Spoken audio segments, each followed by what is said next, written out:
জি, আসসালামু আলাইকুম। Research tips and tricks by Rahman MS থেকে আজকে আমরা লাইভে আসছি। আমাদের সাথে আছেন মেট্রোপলিটন ইউনিভার্সিটির অ্যাসোসিয়েট প্রফেসর এবং ডিরেক্টর সিটিআরপি আমার শ্রদ্ধেয় স্যার জনাব MD Saidur Rahman sir. So আজকে আমরা রিসার্চের ইনিশিয়াল স্টেজগুলা নিয়ে একটি লাইভ টক শো করতেছি এবং আমরা একজন নতুন রিসার্চার কিভাবে রিসার্চের সাথে ইনক্লুড হতে পারে এই ব্যাপারে আমরা বিস্তারিত কথা বলবো।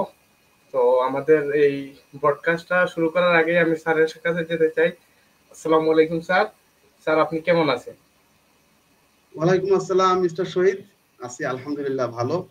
আশা করি আপনিও ভালো আছেন এবং আমার দর্শক শ্রোতা যারা শুনছেন এবং পরবর্তীতে যারা শুনবেন তারাও ভালো আছেন।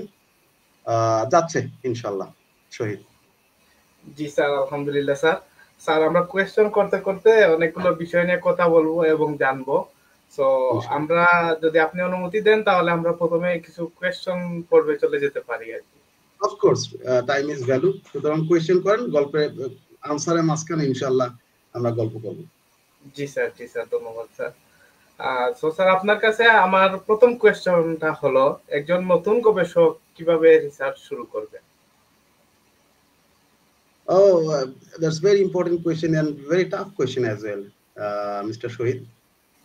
একজন নতুন রিসার্চার বলতে আমরা সচরাচর ইউনিভার্সিটি লেভেলের রিসার্চের কোর্সগুলো পড়াশোনা করি এবং সেইখান থেকে আমাদের ফিউচার গোল আমরা সেট করার চেষ্টা করি। প্রত্যেকের মধ্যে আমরা আমাদের ফ্যাকাল্টি মেম্বার যখন আমাদের কাছে জিজ্ঞাসা করতেন যে তোমরা কি হবা ফিউচারে, তো ওই সময় আমরা গোল মোটামুটি ফিক্স করতাম। তো সেই ক্ষেত্রে ওইখান থেকেই শুরু হয় একজন রিসার্চার যে রিসার্চ করতে আগ্রহী, সেখান থেকেই তার রিসার্চের ফোকাসটা শুরু হয়। সে কোন দিকে যেতে চায়, তার ভবিষ্যৎ কোন মুখী করতে চায়, সে কি একাডেমিক ট্র্যাকে থাকতে চায়, সে কি বিজনেস এন্টারপ্রেনিউর হতে চায় বা কোনো জব মার্কেটে যেতে চায়, সব ক্ষেত্রে আসলে রিসার্চের প্রয়োজন থাকে। তো সেখান থেকেই সুদূর প্রসারী চিন্তা ভাবনা থেকে তার রিসার্চটা ফোকাস করা লাগে এবং এই রিসার্চটা বেসিক্যালি একাডেমিক ট্র্যাকে যারা তারাই বেশি করেন। এবং ওই ওই যে বললাম, আমি যদি ভবিষ্যতে ডাক্তার হতে চাই তাহলে সেই ধরনের রিসার্চ ইন্টারেস্ট আমার শুরু মানে ফোকাস রাখা উচিত।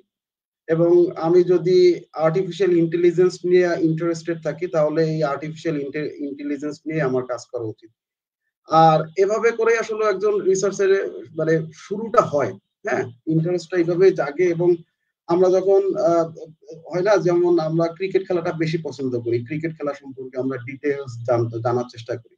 ঠিক রিসার্চের ক্ষেত্রে এরকম একজন নতুন রিসার্চার অর্থাৎ ফার্স্ট ইয়ার, সেকেন্ড ইয়ার বা থার্ড ইয়ার থেকে যদি সে ইন্টারেস্ট গ্রো করতে পারে, সেই সময় থেকে তার ইন্টারেস্ট কোন দিকে নেওয়া উচিত এগুলার দিকে ফোকাস রাখা উচিত এবং আস্তে আস্তে লিখতে হবে। যদি লিখালিখি আমরা না করি তাহলে এই ইন্টারেস্টটা আসলে মানে থাকে না।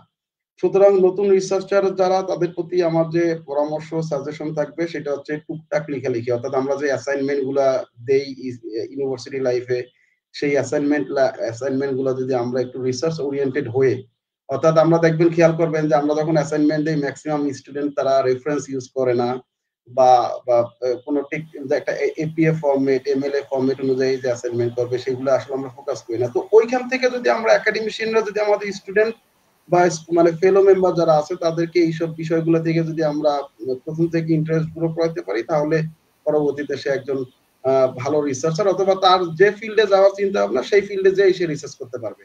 হ্যাঁ, এটা আমার ধারণা শহীদ। জি স্যার, ধন্যবাদ স্যার আপনাকে। তো আমি স্যার একটা ঘটনা আর কি শেয়ার করতে চাই। ধরেন আমার আর কি পার্সোনাল জীবনের আর কি একটি ঘটনা। আমি যখন ক্লাস 6-7 এ ছিলাম, তখন হইছে আপনার ওই যে আমি যখন বার্থডে হইতো ওই সময় আর কি আমি যখন 7 এ উঠি সম্ভবত আমার ফ্রেন্ডরা আমাকে প্রথম গিফট করছিল। তো এই ক্ষেত্রে দেখা যায় যে আমার ফ্রেন্ডরা আমাকে প্রথম যে গিফট গুলা করছিল ওই প্রথম বার্থডেতে আমি সবচেয়ে বেশি আপনার এই যে ডায়েরি গুলা পাইছিলাম। দেন আমার মানে যারা রিলেটিভ ছিলেন আর কি ওনারা যে গিফট গুলা করছেন শুধুমাত্র ডায়েরি। তো এই ক্ষেত্রে আমার একটা ইন্টারেস্টিং মানে কোয়েশ্চেন ছিল ওনাদের কাছে যে আপনি এত ডায়েরি গিফট কেন, আরো তো গিফট ছিল। তখন তো মানে খুবই ছোট ছিলাম।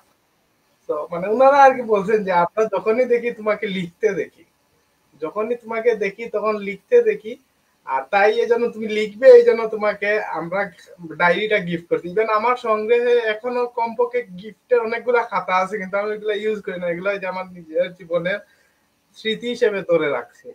তো আমার কাছে মনে হয় আর কি একজন রিসার্চারের মানে যে পথ চলাটা এটা এইভাবেই শুরু হয় ফ্যামিলি থেকে বা আর বন্ধু বান্ধব। আগেরকার যুগে তো ডায়েরি ছিল, আমরা ডায়েরিতে লেখালেখি করতাম, কিন্তু এখন তো আসলে ওই যে টেকনোলজি চলে আসছে, মোবাইল, ট্যাব, তারপর ল্যাপটপ, আমরা সব এগুলোতেই ব্যবহার করতেছি, সুতরাং ওই ডায়েরিতে লেখা আমাদের কমে যাচ্ছে। তারপরে আমি আমার এই দেখেন আপনার সাথে প্রোগ্রামে বসছি, তখন আমি কলম এবং আমার ডায়েরি নিয়ে বসছি। হ্যাঁ, এইটাও একটা রিসার্চের পার্ট। অর্থাৎ আপনি যখন কিনা কোনো কাজে আছেন, কোনো নোট যদি দরকার হয় মোবাইলেও লিখে রাখতে পারেন, অথবা আপনার কাছে যে কলম ডায়েরি থাকবে সেখানে টুকে রাখতে পারেন। অথবা আরো একটা বিষয়, সেখানে হচ্ছে লাইফের যে মেমোরেবল ডে গুলা, মেমোরেবল ইভেন্ট গুলা, সেগুলো অফকোর্স আমি সাজেশন করি সেটা হচ্ছে যে সে যেন লিখে রাখে ইদার ডায়েরিতে লেখা থাকলে ভালো। হ্যাঁ, আমরা তো প্রিভিয়াস হিস্ট্রি গুলো দেখছি আর কি। হ্যাঁ, তো এই আর কি। ঠিক আছে, ইনশাল্লাহ আশা করি সবাই এইভাবে শুরু করবে লেখা, ডায়েরিতে লিখুক, কম্পিউটারে লিখুক। হ্যাঁ, তো এইভাবে জি করে স্যার। রিসার্চ ইন্টারেস্ট গুলো চলে আসে আর কি। জি স্যার। জি স্যার, এখন আমরা আমার স্যার রিসার্চে স্যার সবচেয়ে গুরুত্বপূর্ণ একটা প্রশ্ন আর কি, ধরেন একজন নতুন রিসার্চারের আগমনী প্রশ্ন থাকে এইটা, যে আমি একটা রিসার্চ টপিক কিভাবে সিলেক্ট করব এবং এর কৌশলটা কি স্যার, এটা যদি একটু হ্যাঁ, বলেন। এটাও আপনার কোয়েশ্চেন গুলো অনেক গুরুত্বপূর্ণ কোয়েশ্চেন। একটা রিসার্চ টপিক সিলেক্ট করাও নট অ্যান ইজি টাস্ক। হ্যাঁ, ট্রুথ বি টোল্ড, আমি যদি একটু মানে মানে পিওর রিসার্চার হিসেবেই বলি, তাহলে একটু খেয়াল করবেন, যেমন আপনার সাথেও কানেকশন আছে, আমরা ওই যে বিভিন্ন অনলাইনে আমরা দেখি প্রায় রিসেন্টলি আরো বেশি হচ্ছে, বিশেষ করে কোভিড এর পরে ইন্টারন্যাশনাল জি কনফারেন্স, ন্যাশনাল কনফারেন্স, একটু খেয়াল করবেন কনফারেন্স গুলোর উপরে থিম থাকে। হ্যাঁ, কোন থিমের উপরে আলোচনা হইতেছে, পেপার গুলা সাবমিট করবে, ট্র্যাক থাকে, অনেক বিষয় থাকে। তো এই যে আমরা যারা নতুন রিসার্চার, এটা নতুন রিসার্চারদের উচিত হচ্ছে যারা এই যে কনফারেন্স গুলা আসে, এই ট্র্যাক গুলা খেয়াল করা, অর্থাৎ কোন কোন বিষয়ের উপরে কাজ হচ্ছে এবং কোন কোন বিষয়গুলোর উপরে কাজ হয়নি। যেসব বিষয়গুলোর উপরে কাজ হয়নি সেই সব বিষয়গুলোর উপরে সাধারণত কনফারেন্স পেপার গুলা চলে আসে। এখন ওই কনফারেন্স পেপার গুলা থেকে যখন অনেকগুলা পেপার পায়, তারপরে সেইটা যদি এমন মানে কন্টেম্পোরারি ইস্যু হয়, মনে হয় যে না এইটা দিয়ে কল ফর পেপার অথবা জার্নাল ইস্যু করতে পারবে, তাহলে তারা এই জার্নাল ইস্যু তখন কল ফর পেপারে যায়। আমিও ঠিক যারা নতুন রিসার্চার তাদের ক্ষেত্রে এই জিনিসটাই আমি বলি, যে আপনারা বিভিন্ন কল ফর পেপার একটু নজর দেন, এগুলো খেয়াল রাখেন। খেয়াল রাখার পরে এইখান থেকে যে গ্যাপ গুলা বের হয়, অর্থাৎ কোন বিষয়ের উপরে কাজ হয় না, সেই গ্যাপ গুলা ধরে আপনার রিসার্চের যে ইন্টারেস্ট আছে সেই ইন্টারেস্ট উপর ম্যাচ করে তারপরে আপনি লেখা শুরু করবেন। যেমন ধরেন আমি একটা এক্সাম্পল দিই, যে আমরা বাংলাদেশে এন্টারপ্রেনিয়রশিপ নিয়ে বহু কাজ করছি। এখানে women entrepreneurship, entrepreneurs, their challenges, obstacles, prospects, futures, advantage, disadvantage, নানা ইস্যু নিয়ে। তারপরে আবার মনে করেন আমরা মেল এন্টারপ্রেনিয়র, অর্থাৎ মেল ফিমেলের কম্পারিজন, তারা কোন কোন চ্যালেঞ্জ, এগুলো নিয়ে কাজ করছি। কিন্তু আমি যদি একজন এন্টারপ্রেনিয়রের কথা বলি, দেখা গেল যে আপনি, আমরা সিলেটে একটা শুটকির বাজার আছে, খেয়াল করছেন, মাসিমপুরে। জি স্যার। জি স্যার। হ্যাঁ, এরাও কিন্তু এক ধরনের এন্টারপ্রেনিয়র। এদের নিয়ে এখন পর্যন্ত আপনি যদি একটা কাজও ইসে পান, মানে অনলাইনে যদি পান, তাহলে মানে পাবেন না আপনি শিওর। তো এই একটা ওয়ে কাজ করার, রিসার্চের গ্যাপ গুলা খুঁজে বের করার আর একটা ওয়ে আছে, সেটা হচ্ছে যে একটু যদি আরেকটু ইয়া বলি, মানে টেকনোলজি ওরিয়েন্টেড, তাহলে আপনি গুগলে যদি কোনো টপিক সার্চ করেন, তাহলে কয়বার ওই টপিকটা হিট করেছে সেটা কিন্তু কাউন্ট করে, আপনি খেয়াল করে থাকবেন। তো দেখবেন একটা সময় ওইখানে আপনি রিসার্চ ইন্টারেস্টেড টপিক গুলা দিয়ে দিয়ে দিয়ে দেখবেন একটা সময় এমন একটা টপিক আপনি দিতে পারবেন সেখানে একটা হিটও করে নাই, একটা হিটও করে নাই। হ্যাঁ, তাহলে সেইটাই কিন্তু আপনার একটা রিসার্চের, সেটাই কিন্তু আপনার রিসার্চের একটা গ্যাপ, এবং এইখান থেকে আপনি শুরু করতে পারেন। আর এখন কিন্তু রিসেন্ট যে স্টুডেন্ট যারা আমাদের তারা খুব সিরিয়াস, তারা জানে স্কুপাস কি, তারা জানে ইন্ডেক্সিং কি। তার মানে হচ্ছে তারা গ্যাপ গুলো খুঁজে বের করতেছে, এমন এমন টপিক তারা আসলে বিশ্বাস করেন, এমন এমন এরিয়া নিয়ে তারা চলে আসে, সেই এরিয়া নিয়ে কাজ করা টাফ হয়ে যায়, লিটারেচার খুঁজে পাওয়া যাইতেছে না। হ্যাঁ, পাবলিশ পেপার পাওয়া যায় না, এরকম একটা অবস্থা হয়। তো এই যে এই দুইটা ওয়ে খুব ভালো দুইটা ওয়ে। আর একটা বিষয় হচ্ছে যে সেটা আপনি ধরেন সিএসসি স্টুডেন্ট অথবা এলএলবি স্টুডেন্ট, বিজনেস স্টুডেন্ট। হ্যাঁ, তো সেই ক্ষেত্রে আপনারও কিন্তু একটা ইন্টারেস্ট থাকতে পারে। হ্যাঁ, যে নিজস্ব একটা বিষয়, যে বিষয়টা নিয়ে আপনার মানে ভালো লাগতেছে, মানে সবাই তো বলে যে আমি এইটা হবো, ডাক্তার হবো, ইঞ্জিনিয়ার হবো, কে বুঝে ডাক্তার ইঞ্জিনিয়ার হওয়ার জন্য বলে?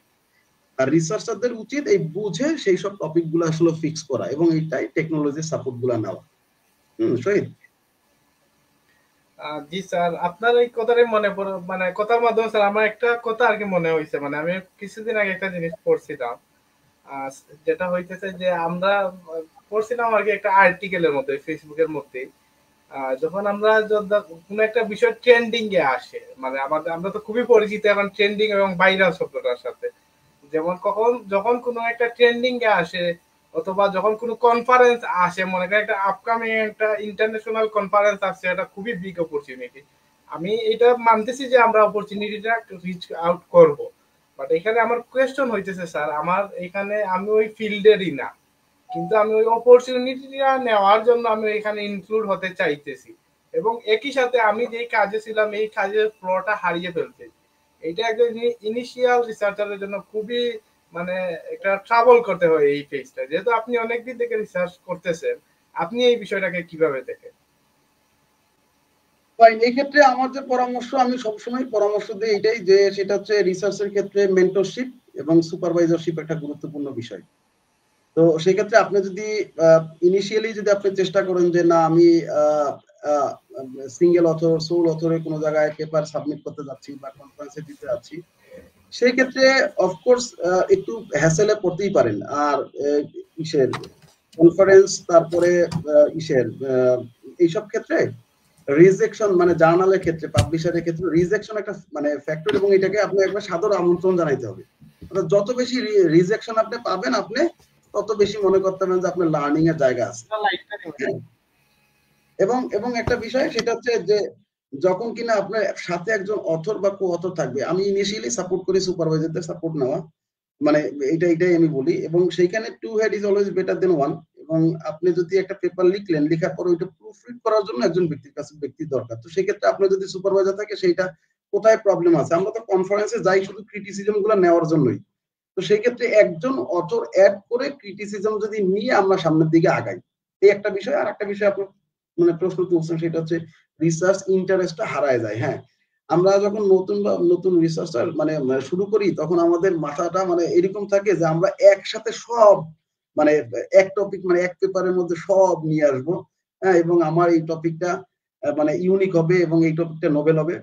একটা জিনিস কি, একটা পেপার লিখে নোবেল পাওয়া এটা আইনস্টাইনের যুগে সম্ভব ছিল, যেমন ৩,৫০০ পেজ সে পড়াশোনা করে মাত্র ৩ পেজের ৪ পেজ ৪ ওয়ার্ডের একটা পেপার লিখছে। তো ওইটা এক সময় চলে আসবে। তো সেই ক্ষেত্রে আপনি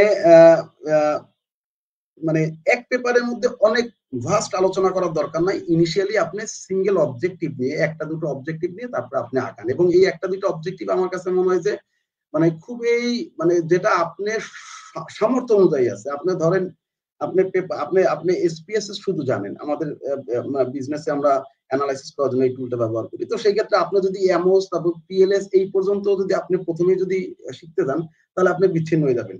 এই একটা বিষয়। আরো আরেকটা বিষয় হচ্ছে যে দেখেন, যদি খুব কম রিসার্চারে এই পর্যন্ত পাইছি যারা কিনা আপনার ওই যে টপিক সেই টপিক বাইরে কাজ করে না, এরকম খুব কম। ওয়ার্ল্ডের নাম করা রিসার্চার যারা, তারা দেখবেন হচ্ছে নিজের টপিক ছাড়া অন্য টপিক ছাড়া কাজ করবে না। যেমন আমি অন্টারপ্রিনিয়রশিপের কাজ করি, আমি অন্টারপ্রিনিয়রশিপ রিলেটেড রিসার্চ করবো। তো সেই ক্ষেত্রে আমার পরামর্শ হচ্ছে, ধরেন আপনি হচ্ছে সিএসসি স্টুডেন্ট, আপনি এআই নিয়ে কাজ করেন, এখন একটু খেয়াল করবেন এইটা, এখানে এর জন্য মাল্টি ডিসিপ্লিনারি শব্দটা আসছে, বুঝতে পারছেন? মাল্টি ডিসিপ্লিনারি কেমন, আমার অন্টারপ্রিনিয়ররা যদি আমি এমন কোনো রিসার্চ করি যে রিসার্চে অন্টারপ্রিনিয়রশিপ এবং এআই একসাথে মার্জ করা যায় কিন্তু, যেমন অন্টারপ্রিনিয়ররা কি আসলে এআই ইউজ করে কিনা। হ্যাঁ, যেমন অন্টারপ্রিনিয়র, যেমন আমার একটা পেপার আছে চ্যাট জিপিটি এবং অন্টারপ্রিনিয়রশিপ, অর্থাৎ অন্টারপ্রিনিয়ররা কি চ্যাট জিপিটি থেকে কোনো হেল্প নিতে পারে কিনা, বুঝতে পারছেন? এবং বিজনেস, তো এইভাবে করে মার্জ করে অন্য ডিসিপ্লিনের প্রফেসরদের সাথেও কাজ করার জায়গা আছে। আর আরেকটা জিনিস মনে রাখবেন যে rejection is the part of research life. How many rejections will you get, you can learn more and more, মনে রাখবেন। হ্যাঁ, তো এইটা ফ্যাক্টর, রিজেকশন খুব সহজে নিতে হবে। জি স্যার, আপনার রিজেকশন দেখে মনে হয়েছে স্যার আমি অনেকগুলা রিজেকশন খাইছি ইতিমধ্যে, অনেকগুলা আর কনফারেন্সে একটা দিছি জিনিস, আর কি। রিজেকশনে ফেসবুকে পোস্ট দিছি আমি, জানেন আপনি? আমি রিজেক্ট রিজেক্ট রিজেক্ট খাওয়া পেপার সেই ইনফরমেশন আমি ফেসবুকে পোস্ট দিছি। সুতরাং ওইটাও এনজয় করতে হবে। একটা রিজেকশন মানে হচ্ছে সেইখানে আপনি ডেফিনেটলি কেন পেপারটা রিজেক্ট হয়েছে সেই পেপারটা সেই কারণটা দেওয়া থাকবে। হ্যাঁ, তারপরে রিভিউ করবে, সেই কমেন্ট গুলো দেওয়া থাকবে। অর্থাৎ আপনি মনে করবেন যে আপনি পেপারটা আরো ভালো একটা জার্নালে এবং সেখানে ইনফরমেশন গুলো আপনি পাবেন। এই জি স্যার, ধন্যবাদ স্যার আপনাকে। স্যার আমরা পরবর্তী কোয়েশ্চনে যেতে চাই যে রিসার্চ প্রশ্ন তৈরি করার সময় কি বিষয়গুলো বিবেচনায় রাখতে হবে? সরি, আবার একটু বলেন তো, শহীদ শুনতে পাইনি। রিসার্চ প্রশ্ন তৈরি করার সময় কোন বিষয়গুলো আমাদের বিবেচনায় রাখতে হবে? কোয়েশ্চেন তৈরি করার সময়, ওকে, রিসার্চ কোয়েশ্চেন দুইটা জিনিস আছে, একটা হচ্ছে রিসার্চ প্রশ্ন আর একটা হচ্ছে রিসার্চ কোয়েশ্চেনিয়ার। হ্যাঁ, কোয়েশ্চেনিয়ার সচরাচর আমরা ব্যবহার করি হচ্ছে ওই যে কোয়ান্টিটিভ কোনো আমরা পেপার যদি তৈরি করি সেই ক্ষেত্রে আমরা কোয়ান্টিটিভ ডেটা অ্যানালাইসিস জন্য সার্ভে করি, সেখানে কোয়েশ্চেনিয়ার পাওয়া যায় এবং এই কোয়েশ্চেনিয়ার ড্রাফট করা এটার জন্য আলাদা আলোচনার বিষয় আছে। আর একটা ইস্যু আছে যে সেটা হচ্ছে রিসার্চ মানে কোয়েশ্চেন, অর্থাৎ আমরা যে পেপারটা লিখতেছি বা আমরা যে রিসার্চটা করব সেই রিসার্চটা কোন কোয়েশ্চেনের উপর দাঁড়ানো, কোন কোয়েশ্চেনের উপরে কোন কোয়েশ্চেনকে রেখে আমি কোয়েশ্চেনটা মানে রিসার্চটা করতেছি, এটা খুবই দরকার। এবং এইটার জন্য আমি রিসেন্টলি মানে আমরা তো টেকনোলজি ব্যবহার করি, অনেকে বলে চ্যাটজিপিটি ব্যবহার করে না বা এআই ব্যবহার না করার জন্য, বাট আমি এখানে স্টুডেন্টদের এনকারেজ করি যে যেহেতু ক্যালকুলেটর ব্যবহার করি হিসাব সহজ করার জন্য, আমি চ্যাটজিপিটিও ব্যবহার করতে পারি। বা এই একটা প্লেস যেখানে আপনি চ্যাটজিপিটি ভালোভাবে ব্যবহার করতে পারেন, সেটা কোনটা? রিসার্চ কোয়েশ্চেন তৈরি করার জন্য।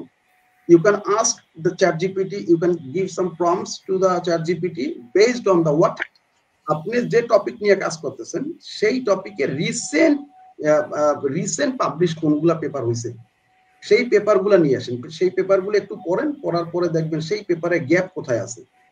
আবারও আসতেছি রিসার্চ গ্যাপে, আবার গ্যাপ কোথায় আছে সেই গ্যাপটাকে সলিউশন করার জন্য আপনি তাকে জিজ্ঞাসা করেন একটা কোয়েশ্চেন যে এই গ্যাপটা আমি কিভাবে সলিউশন করবো, বুঝতে পারছেন? তখন এইখান থেকে আপনি রিসার্চ কোয়েশ্চেনটা জেনারেট করতে পারবেন এবং এইখানে আপনি চ্যাটজিপিটি হেল্প নিতে পারেন। তবে একটা জিনিস মনে রাখবেন, চ্যাটজিপিটি থেকে কোনো হেল্প নিলে সেইটা কিন্তু আপনি কখনো ওই সিমিলার লেখা লিখতে পারবেন না। Definitely you can change everything, হ্যাঁ, because of the plagiarism issue. আমি অনেক শর্ট ভাবে আনসার গুলো দিচ্ছি, শহীদ হয়তো বা বুঝতে কষ্ট হইতে পারে, এটা আসলে আলোচনার বিষয়। জি স্যার, আপনি অনেক বিস্তারভাবে বলছেন স্যার, বোঝা যাচ্ছে। আপনার এই উত্তরের সাথে স্যার আমি একটি মানে আমার কিছু জিনিস অ্যাড করতে চাই। আপনার সাথেই তো স্যার আমার রিসার্চের কাজটা শুরু, যাত্রাটা শুরু। সো এই ক্ষেত্রে স্যার আমি যে প্রথম টপিকটা সিলেক্ট করছিলাম আর কি, ওইটা খুবই বড় টপিক ছিল এবং আপনি বলছিলেন যে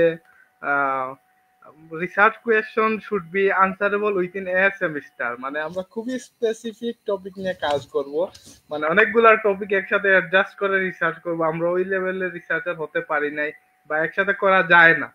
তো এটি স্যার খুবই দুর্দান্ত স্যার, এবং আমার কাছে মনে হয় যে যারা নতুন রিসার্চার শুরু করবে বা এই পদযাত্রায় আসবে ওনাদেরকে এই বিষয়গুলো খেয়াল রাখা দরকার। অফকোর্স।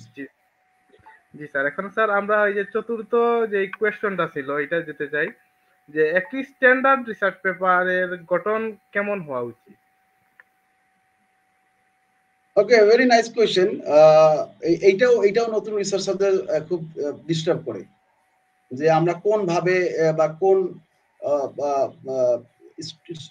স্ট্যান্ডার্ড ফলো করে আমরা রিসার্চের দিকে আগাবো। দেখেন, এটা আসলে দেয়ার আর নো মানে specific standards that you can find.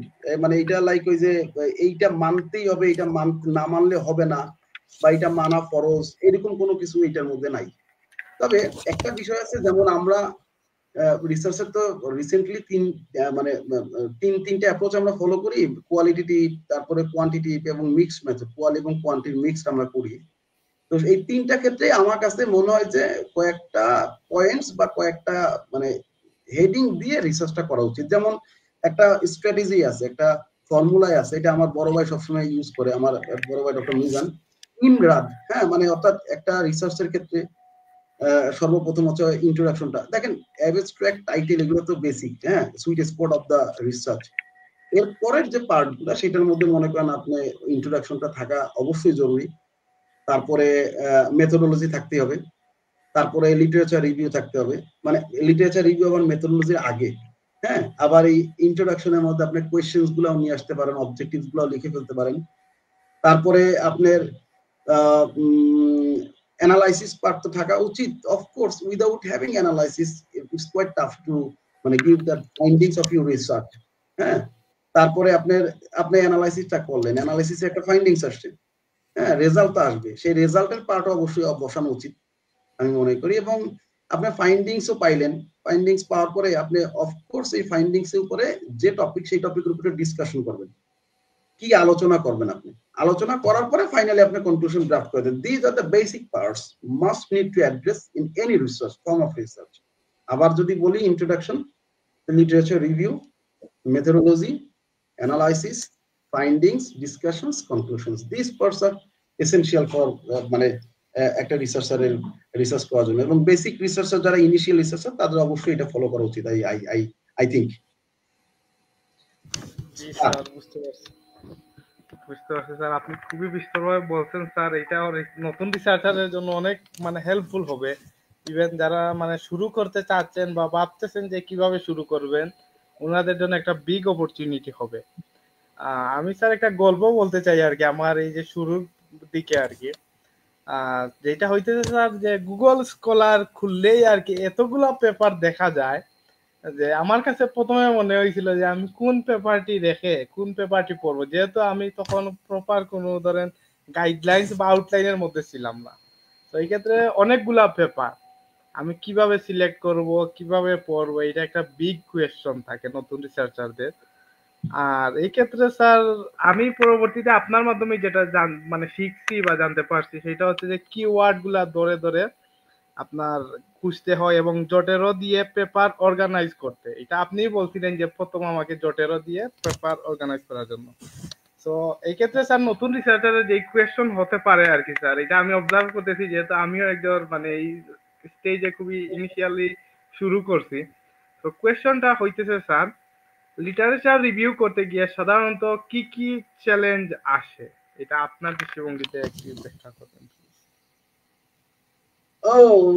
Very good question. আপনার কোয়েশ্চেন গুলো অনেক জটিল এবং খুব গ্রহণযোগ্য question. In case of research literature review ক্ষেত্রে আমরা সবচেয়ে বড় চ্যালেঞ্জ আমরা যেটা পাই সেটা হচ্ছে access to the information, access to get the information. I mean, আমরা দেখবেন, খেয়াল করবেন, আমরা ম্যাক্সিমাম বাংলাদেশে যে ইনস্টিটিউশন গুলো আছে সেই ইনস্টিটিউশন গুলো আমরা মানে আমাদের যখন কিনা যে রিসার্চটা আমরা করতে যাচ্ছি, টপিক নিয়ে আলোচনা করতে যাচ্ছি, সেই টপিকের সর্বপ্রথম কাজ হচ্ছে আমরা এই টপিক রিলেটেড কি ধরনের পাবলিশ হয়েছে সেইগুলো খুঁজে বের করা এবং এইটা আমাদের কাছে এক্সেস করা।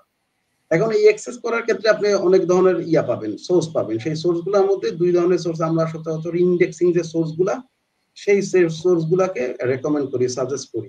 আর নন ইন্ডেক্সিং গুলা খুব একটা সাজেস্ট করেন। এর কারণগুলো হচ্ছে কি, নন ইন্ডেক্সিং জার্নাল বা সোর্স গুলা মানে সেগুলো আপনাকে অন্য খাতে ডাইভার্ট করবে। যে খাতগুলো মানে আপনি দেখালো আপনি যে টপিক নিয়ে রিসার্চ করতেছেন সেই টপিকে আপনি না রেখে অন্যদিকে নিয়ে চলে যাবে। এটা একটা বিশাল চ্যালেঞ্জ, বড় চ্যালেঞ্জ।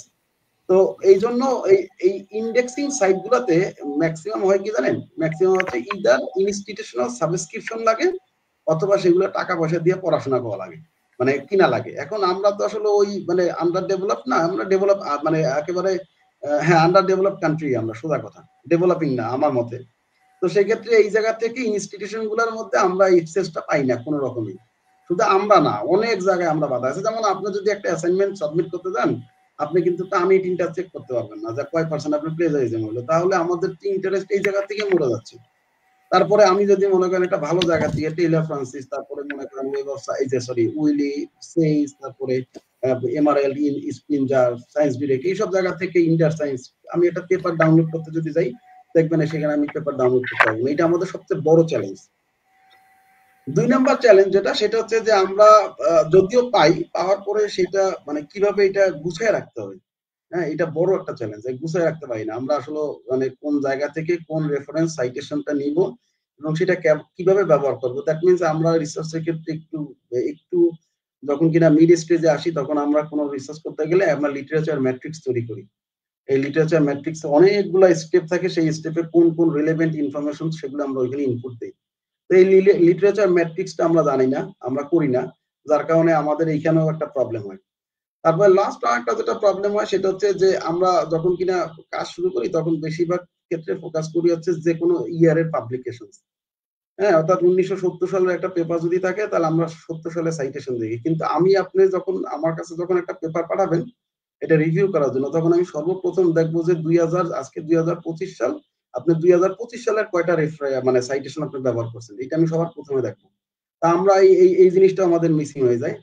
আর একটা বিষয় হচ্ছে যে মানে লিটারেচার রিভিউ, এবং এটা তো 3-4টা টাইপস, 3-4টা না, অনেক 11-12 টাইপসের ইয়ে আছে। কিন্তু আমরা ইনিশিয়ালি যখন কোনো রিসার্চ করি সেখানে যে ক্রিটিক্যাল লিটারেচার রিভিউ দেওয়া লাগে, এম্পিরিক্যাল লিটারেচার রিভিউ ইউজ করা লাগে এবং কনসেপচুয়াল লিটারেচার রিভিউ ইউজ করা লাগে।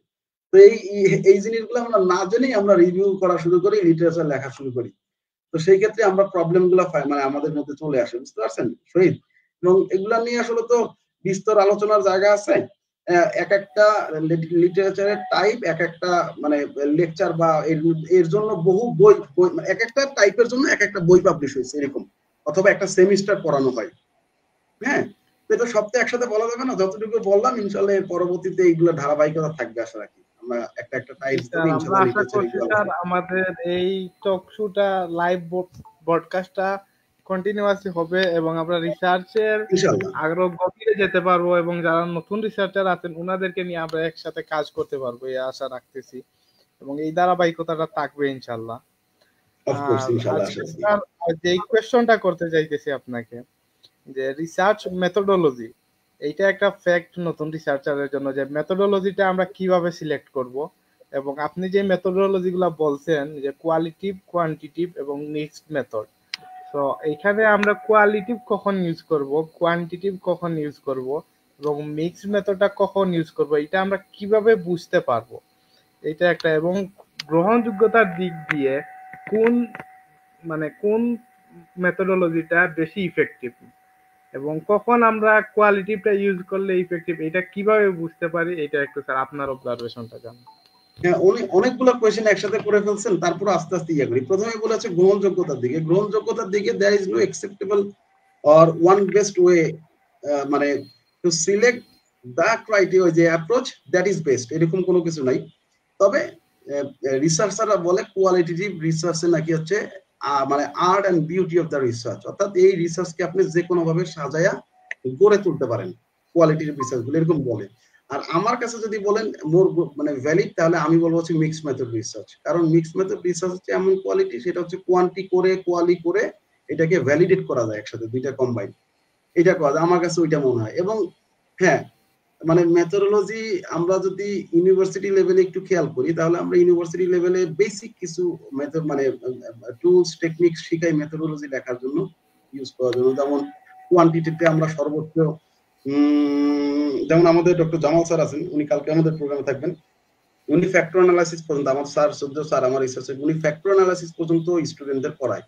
আমিও করাই ফ্যাক্টর অ্যানালাইসিস পর্যন্ত, বা এর চেয়ে একটু বেশি যাই আমি। হ্যাঁ, আমি মডারেশন মিডিয়েশন পর্যন্ত যাই এই মেথোডোলজিতে, কোয়ান্টিটিভ মেথোডোলজিতে। আর কোয়ালি যদি বলি, কোয়ালিতে বেশিরভাগ ক্ষেত্রে আমরা মানে কন্টেন্ট অ্যানালাইসিস গুলা করি, কিছু কিছু ক্ষেত্রে সেন্টিমেন্ট অ্যানালাইসিস গুলা করি। এবং এই ক্ষেত্রে ব্যবহার করি হচ্ছে আমরা এনভিভো, তারপরে স্ট্যাটা, এগুলো ব্যবহার করি, আর এগুলা ব্যবহার করি। এখন এই ঘটনা হচ্ছে কোনটা কোন সময় গ্রহণযোগ্য, এটা মানে মানে খুবই টাফ কোয়েশ্চেন, কোনটা কোন সময় গ্রহণযোগ্য কোনটা। আমি আপনার খুবই যদি সিম্পলি একটা এক্সাম্পল দিই, তাহলে হচ্ছে যেমন আমরা রিসেন্টলি একটা পেপারে কাজ করতেছিলাম, মনে আছে আপনার, হচ্ছে মানে উচ্চকক্ষের পিআর বা এমপিআর, প্রপোজিং এমপিআর বা উচ্চকক্ষের পিআর, এই জাতীয় আমরা একটা কাজ করতেছিলাম। আপনি খেয়াল করে দেখবেন এই রিলেটেড আপনি কোনো পেপারেই পান নাই, পাইছিলেন খুব একটা? বা আমিও কিন্তু পাই নাই, খুব একটা পেপার পাই নাই। তাহলে আমাকে কি বলতেছে যে এই পেপারটা এই রিলেটেড আমরা পেপার পাইনি যেহেতু, তাহলে এমন কোনো কিছু করো যার কারণে এই টপিকটা মানুষের কাছে আগে পরিচিত হয়। পরিচিত হওয়ার পরে মানুষ যদি জানতে পারে, জানতে পারার পরে তাহলে হচ্ছে মানুষের কাছ থেকে আপনি একটা সার্ভে নিতে পারবেন। তাহলে যে টপিক গুলা খুবই মানে গ্রাউন্ডেড, অর্থাৎ যে টপিকটা এখন পর্যন্ত মানুষের কাছে পরিচিত হয় না, হ্যাঁ, সেই টপিকটা আপনি এক্সপ্লোর করতে পারেন লিটারেচার রিভিউর মাধ্যমে। পাবলিক প্লেসগুলো আছে, either YouTube channel, online media, মানে বার্নিং ইস্যু তারা কিন্তু আলোচনা করবেই। সেইখান থেকে সেই ইনফরমেশন গুলা নিয়ে তারপরে এই টপিকটা মানুষের কাছে আপনি ইন্ট্রোডিউস করতে পারেন। আগে ইন্ট্রোডিউস করার পরে দেন আপনি ওইটার উপরে আপনি সার্ভে করতে পারেন। এইভাবে করে। এবং আমি একটা কথা এখানে বলি, সেখানে হচ্ছে your research title will indicate either the methodology should be proven by মানে কোয়ালিটেটিভ অর কোয়ান্টিটিভ। এখন এই যে একটা স্টেটমেন্ট দিলাম, এই স্টেটমেন্টের মধ্যে আসলে মানে আমরা সবাই মানে আন্ডারগ্রেড স্টুডেন্ট, বেসিক্যালি আন্ডারগ্রেড লেভেলে নিয়ে কাজ করতেছি, ওরা খুব একটা এখন পর্যন্ত না, বুঝতে কষ্ট হবে যখন তুমি এইগুলো নিয়ে grounded theory, epistemology, ontology, longitudinal research, inductive sources, deductive reasoning, তারপরে হচ্ছে লিটারেচারের টাইপস, এসএলআর, এইগুলো যখন বুঝতে হবে তখন আস্তে আস্তে আস্তে আস্তে তারা ঠিকই ক্লিয়ার বুঝতে হবে যে কোন টপিকটা আমার কোন ধরনের মেথোডোলজি ফোকাস করা উচিত। আপাতত শুধু এইটুকুই মনে রাখেন, যে টপিকগুলা এখন পর্যন্ত খুব একটা কাজ হয় নাই সেগুলো এক্সপ্লোর করার জন্য আমরা কোয়ালি ব্যবহার করি। আবার যখন সেগুলো এক্সপ্লোর হয়ে গেছে, মানুষের কাছে জেনারেলাইজ হয়ে গেছে, এখন তার অপিনিয়নটা কি। ধরেন কোভিড এর কথাই যদি আমি বলি, আপনি কোভিডে প্রথমে কি কোনো মানে কোয়ান্টিটিভ সার্ভে করতে পারতেন? যতদিন পর্যন্ত কোভিড পেশেন্ট না বাড়ছে, মানে বলাই লাগলো আমার এটা, কোভিড পেশেন্ট যতদিন না বাড়ছে ততদিন পর্যন্ত কিন্তু আমরা কোভিড পেশেন্টদের উপরে কোনো ডেটা অ্যানালাইসিস করতে পারি নাই বা সার্ভে করতে পারি নাই, কোয়ান্টিটি করতে পারি নাই। সুতরাং কোভিড কি জিনিস, কোভিড মানুষকে কিভাবে ইফেক্ট করছে, এফেক্ট ফলাইছে, এইটা আমরা আগে এক্সপ্লোর করছি। এক্সপ্লোর করার পর তারপর আমরা আস্তে আস্তে কোয়ান্টিটিতে গেছি। So you research will indicate you your research title. হ্যাঁ বলেন স্যার। শহীদ শুনতে পাচ্ছি না, আপনি মিউটেড শহীদ।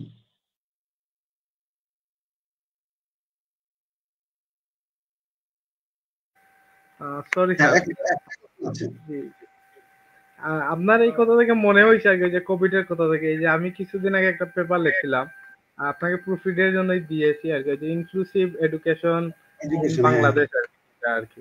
তো এখানে দেখা গেছে যে বাংলাদেশের যে এআইটা এডুকেশনে ইনক্লুসিভ হতে পারে, এইটা বিষয়ে যে গভর্নমেন্ট থেকে একটা পলিসি আসতে পারে, বা আগামীতে যে এআই এর একটা প্রভাব থাকতে পারে এবং শিক্ষার্থীদের যে একটা ইনক্লুসিভ করা যেতে পারে এই দিক দিয়ে, এইটার কোনো এই যে আপনি পরিকল্পনা কিন্তু নাই। আপনি কিন্তু ধরে ফেলছেন, এইভাবেই কিন্তু আপনার রিসার্চের ইন্টারেস্ট এবং রিসার্চের গ্যাপ, এবং এইখান থেকে কোয়েশ্চেন, এইখান থেকে অবজেক্টিভ, অবজেক্টিভ থেকে হাইপোথিসিস, হাইপোথিসিস জি থেকে methodology, then analysis. there is a flow. Research will, you research title will indicate you যে এটা কোথায় যে শেষ হবে। জি স্যার। Got it? জি জি স্যার। তো এই ক্ষেত্রে মনে হয় এখন স্যার বুঝতে পারতেছি যে আপনার তো অনেকগুলা ইনস্ট্রাকশন নিয়ে অনেকগুলা কাজ করি।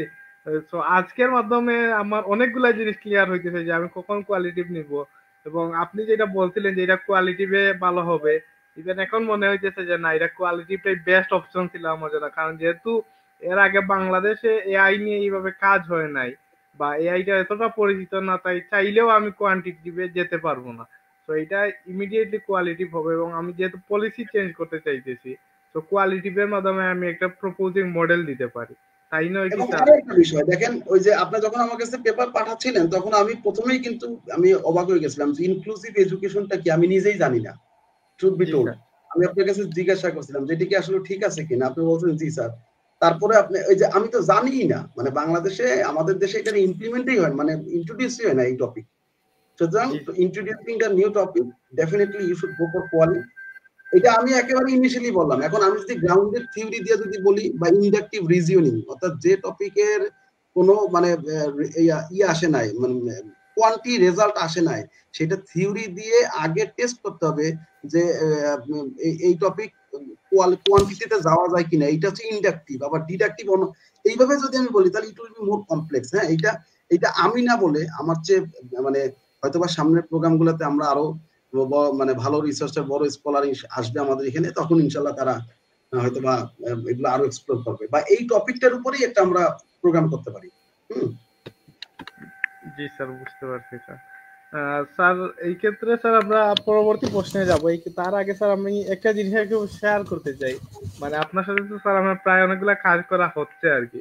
ওই যে পিআর সিস্টেমের জন্য আপনি এমপিআর এর জন্য স্পেসিফিক্যালি আপনি বলছিলেন যে শহীদ কয়েকটি জার্নাল দেখো তো, মানে পাবলিশের জন্য। তো আমি কয়েকটি জার্নাল আপনাকে দিয়েছিলাম, কিন্তু আপনি বলছিলেন ওই যে এই জার্নাল গুলো দিয়ে হবে না, আসলে এগুলো আপনার মানে স্পেসিফিক্যালি ভালো লাগে না।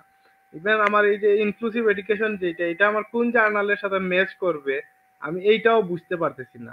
তো এই ক্ষেত্রে কোয়েশ্চন হলো যে আমার জার্নালের জন্য কোন জার্নাল পেপারের আমার পেপারের জন্য কোন জার্নালটি সুইটেবল এবং কোথায় আমি পাবলিশ করতে পারি, এবং আমি এগুলো উত্তর দেন স্যার, পরবর্তী কোয়েশ্চনটা করবো, একসাথে অনেক লম্বা হয়ে যায়। আচ্ছা, ভেরি গুড কোয়েশ্চেন। এবং আমি আমি আমার স্লাইডের মধ্যে প্রায় সময় একটা কথা মানে ইউজ করি, সেটা হচ্ছে যে writing a paper, publishing a paper from a top tier journal is more complex than writing and drafting a paper. একটু বাংলায় বলি, সেটা হচ্ছে যে একটা পেপার ভালো জার্নাল থেকে পাবলিশ করা হচ্ছে লেখার চেয়েও কঠিন। কারণ কি, সর্বপ্রথম যেটা হচ্ছে বাংলা মানে আমরা যারা বাংলাদেশে, এটা কিন্তু অনেক ভালো ভালো রিসার্চ করে, আপনি জানেন না, শুধু হচ্ছে এই যে কমপ্লেক্স প্রসিডিউর অফ সাবমিটিং এবং অনেক ফর্মালিটিস মেনটেন করা লাগে, যার কারণে এই সাবমিশন প্রসেস গুলোতে যায় না, যার কারণে লস করে তারা, সত্যি কথা বলতে। এখন তাহলে এটা কোন জার্নালের মধ্যে আপনি চয়েস করবেন, এইটা রিসেন্ট যে ট্রেন্ড, সেই ট্রেন্ড গুলো একটু ডিফারেন্ট হয়ে যেতেছে এরকম যে আমরা পেপার লিখে সাবমিট করছি না, একটু উল্টা ভাবে বলতেছি, হয়তো বা এইভাবে কেউ এরকম ডিরেক্ট বলবেও না আমার মতো, আর বলা ঠিক হচ্ছে কিনা তাও আমি জানি না। এখন আমরা করি কি, আগে জার্নাল চয়েস করি যে এই জার্নালে আমরা সাবমিট করতে পারি, অথবা আমরা কল ফর পেপার অথবা স্পেশাল ইস্যু এইগুলা সিলেক্ট করি। তখন কি হয়, তখন হচ্ছে ওই স্পেশাল ইস্যু জার্নাল বা কল ফর পেপার তারা যে স্পেসিফিক থিমের উপরে বলে দেয়, সেই থিমের উপরে আমরা লিখি। হ্যাঁ, লিখার পরে তারপরে আমরা ওই জার্নাল গুলোতে সাবমিট করি। তখন যদি আমাদের পেপার গুলা রিভিউ করার পরে যদি মানে মনে হয় যে না মানে পেপার গুলা রাখা যায় একসেপ্টেবল, দেন তারা রাখে, আদারওয়াইজ ইয়া করে কি বলে রিজেক্ট ডিসিশন আসে। আর একটা জিনিস হচ্ছে যে আপনি পেপার লিখে ফেলছেন, লিখে ফেলার পরে তাহলে এখন কোথায় সাবমিট করবেন। এক্ষেত্রে আমার মানে অনেক স্ট্র্যাটেজি আছে, তবে সবচেয়ে সহজ স্ট্র্যাটেজি আমি যেটা দিই সেটা হচ্ছে যে ওই যে ভালো যে পাবলিশার গুলো আমরা আছে, আমরা যেগুলো ফলো করি, সেজ, টেলর ফ্রান্সিস, এমআরএল, তারপরে উইলি, ইন্ডার সায়েন্স, প্যালগ্রাফ, ম্যাকমিলান, অক্সফোর্ড, তারপর হার্ভার্ড, এইগুলোতে আপনার প্রত্যেকটাতেই জার্নাল সাজেস্টার আছে। অর্থাৎ আপনি ওই জার্নালে যাবে, ওই পাবলিশার গুলো অথবা ওই জার্নালে যাবেন, যাওয়ার পরে আপনি যে পেপারটা লিখছেন সেই পেপারটার অ্যাবস্ট্রাক্ট এবং টাইটেল আপনি যদি ওই জার্নাল সাজেস্টারে দেন, তাহলে ওরা আপনাকে জার্নাল সাজেস্ট করে দেবে যে এই জার্নালে তুমি সাবমিট করতে পারো। ওকে ফাইন, আপনি ওইখানে এই যে পাবলিশার গুলোর কথা আমি বললাম, এই পাবলিশার গুলো হচ্ছে ওয়ার্ল্ড টপ বেস্ট পাবলিশার্স। এখন এই পাবলিশারের ক্ষেত্রে আপনি ইনিশিয়ালি আপনি পেপার না যাইতেও পারে, নাও যেতে পারে, অর্থাৎ তারা ভালো লাগতেও পারে, নাও লাগতে পারে। তো এখান থেকে যদি আপনি রিজেক্ট হয়ে যান, তাহলে কি করবেন, আপনি কোন জায়গায় আপনি সাবমিট করবেন। এরপরে আপনি যাওয়া উচিত হচ্ছে কিছু নন ইন্ডেক্স জার্নালও আছে, অর্থাৎ আমরা ইন্ডেক্সিং যদি বলি তাহলে আমরা সচরাচর দুইটা ইন্ডেক্সিং এই বুঝি, মানে সব ভালো ইয়া যারা, এর বাইরেও আরো কিছু ইন্ডেক্সিং আছে। ইন্ডেক্সিং নাও থাকে কোনো জার্নালে ইন্ডেক্সিং যদি নাও থাকে, সেই ক্ষেত্রে আপনি যদি কোনো ইউনিভার্সিটি জার্নাল পান, ইনস্টিটিউশনাল জার্নাল, ধরেন আপনি ব্র্যাক ইউনিভার্সিটির একটা জার্নাল আছে, সেটাতে কেস স্টাডির সাথে মার্জ, তারপরে আপনি যদি খেয়াল করেন ইন্ডিপেন্ডেন্ট ইউনিভার্সিটি তাদের একটা জার্নাল আছে এমআরএল এর সাথে মার্জ, অর্থাৎ এমআরএল পাবলিশারদের সাথে তারা কন্ট্যাক্ট করে নিছে বা তাদের সাথে একটা এমওইউ হয়েছে যে আমরা এখান থেকে পেপার পাবলিশ করব। অথবা মনে করেন যেমন আমাদের ইউনিভার্সিটি, মেট্রোপলিটন ইউনিভার্সিটি, সেইখানে জার্নাল আছে আমাদের লাস্ট ভলিউম 6, এরকম যে ইনস্টিটিউশনাল জার্নাল গুলো আছে, আমার কাছে মনে হচ্ছে যদি ইন্ডেক্সিং জার্নাল গুলাতে না যাওয়া যায়, তাহলে ইনস্টিটিউশনাল জার্নাল গুলাতে যাওয়া ভালো। ইনস্টিটিউশনাল জার্নাল গুলা যাওয়া ভালো, এর মধ্যে আরো বিষয় আছে কেন ভালো, সেটা হচ্ছে যে আপনি আজকে একটা জার্নালের মধ্যে গেলেন সাবমিশনে, সেই জার্নালটা আজকে অবস্থান কি সেটা যদি কোনো কারণে কোনো প্রিডিটরি লিস্টের মধ্যে থাকে, এখন আবার কোয়েশ্চেন আসতে পারে প্রিডিটরি লিস্ট কি, এই লিস্টের মধ্যে থেকে যায়, তাহলে কিন্তু আপনি ওই পেপারটা খুব একটা গ্রহণযোগ্য না। এটাও আমি আবার একসেপ্ট করি না, আমজনতার কথা এটা আমি আমজনতার কথা এটা একসেপ্ট করি না। এর কারণ হচ্ছে কি জানেন, আমি এমনও পেপার আমি দেখছি যারা প্রিডিটরি লিস্টে পেপার, কিন্তু সেই প্রিডিটরি লিস্টে পেপারে 1 লাখ সাইটেশন। এখন কি বলবেন বলেন, যদি ওই গ্রহণযোগ্য না হইতো তাহলে তো ওই পেপারটা নিত না। তো সুতরাং আপনি যদি ইনিশিয়ালি যদি ইন্ডেক্সিং জার্নালে যদি না পারেন, তাহলে ইন্ডেক্সিং বলতে আমরা কোনগুলো ইন্ডেক্সিং বুঝি, আমরা ইন্ডেক্সিং বলতে বুঝি হচ্ছে স্কুপাস আর ওয়েব অফ সায়েন্স, এই দুইটাই বুঝি ইন্ডেক্সিং না। এছাড়াও আরো অনেক ভালো ইন্ডেক্সিং, আরো মানে এর চেয়ে ভালো নাই, বাট আরো ভালো ভালো কিছু আছে, যেমন এরা আছে, এক্সিলেন্স অফ রিসার্চ অস্ট্রেলিয়া, সিএনপিআই আছে, তারপরে নেদারল্যান্ডের যেটা ভুলে গেছি, এরিম ইন্ডেক্সিং আছে, তারপরে আরো লিস্টিং কিছু আছে, যেমন এবিডিসি লিস্টেড, হ্যাঁ, র্যাঙ্কিং, তারপরে হচ্ছে আপনার এবিএস। এখন এই ক্ষেত্রে আপনি আবার গুগল স্কলারে এক্সটেনশন আছে, সেই এক্সটেনশনে যে আপনি দেখতে পারবেন কোন কোন পেপার গুলা ভালো ভালো না, একটা একটা এক্সটেনশন আছে ওই মানে জি কোন স্যার। কোন জার্নাল গুলা আপনি যাইতে পারবেন। ওই গুগল স্কলারে যদি উপরে র্যাঙ্ক মানে ওই পেপারের উপরে যদি বা জার্নালের উপরে যদি এটা Q1 Q2 Q3 Q4 লেখা থাকে, তাহলে আপনি অনায়াসে সেগুলোতে চলে যান। বুঝতে জি পারছেন? স্যার। এবং এবং এবং এইটা এইটা এই এই ইনিশিয়াল রিসার্চার যারা, তাদের ক্ষেত্রে আসলে আমি এত মানে কমপ্লেক্সিটি মানে ইয়া করি না, সাপোর্ট করি না এই কারণেই যে যদি একটা Scopus web of science listed জার্নালে আপনার একটা পেপার পাবলিশ করতে 2-2.5 বছর পর্যন্ত লেগে যায় ভাই, আরো বেশিও লাগে। বুঝতে জি পারছেন? স্যার। অনেকবার রিভাইজ দিবে, তারপরে কারেকশন, আবার এগুলোর বিষয় আছে, তারা খুব একটা রিজেক্ট করতে চায় না।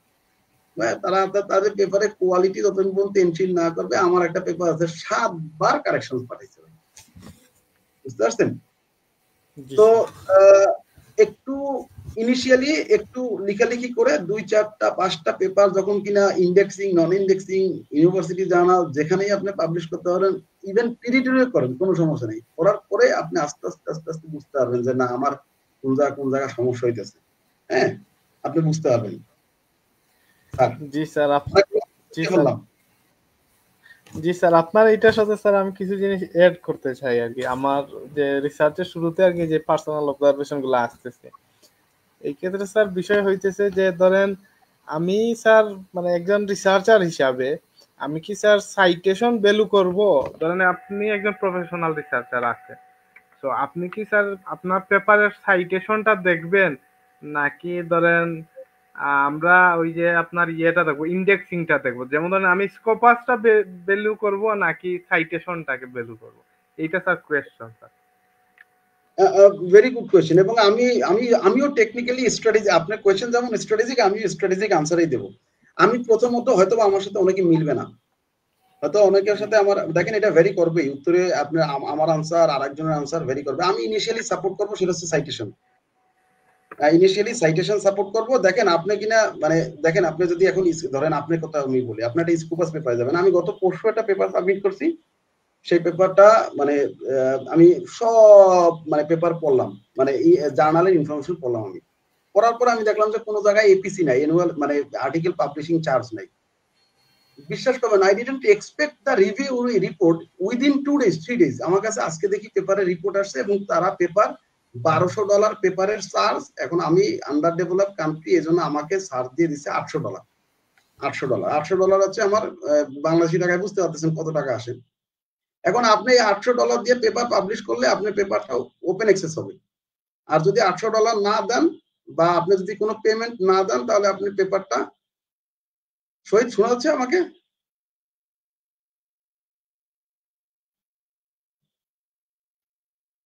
শহীদ, ক্যান ইউ হিয়ার মি?